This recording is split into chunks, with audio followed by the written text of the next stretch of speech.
Why do people fall out of love? Sagutin natin. People fall out of love dahil tamad sila. Yes, tamad sila and they refuse to work. Let me explain. Make no mistake about it, ha? Relationships are and they require hard work. It takes hard work para maglaba, mamlansya. It is hard work to communicate. It is hard work to be patient. It is hard work to even be intimate. Marami kasing tao, napakaraming tao, ang akala, ang forever, ang long-lasting relationship, it's a magical thing na parang pag nakita mo yung love of your life, yun na yung wala ka nang gagawin.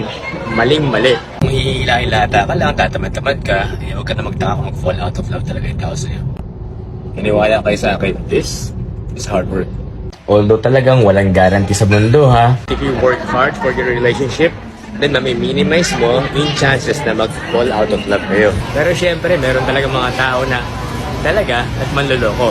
Pero hindi mo nakasalanan yun, ha? Here's my personal advice, ha? Although she really doesn't like it, parang feeling niya lag na exam, set the time na periodically evaluate ang relationship nyo. Saan na ba tayo nakarating? Did we become better people? Did we become better persons?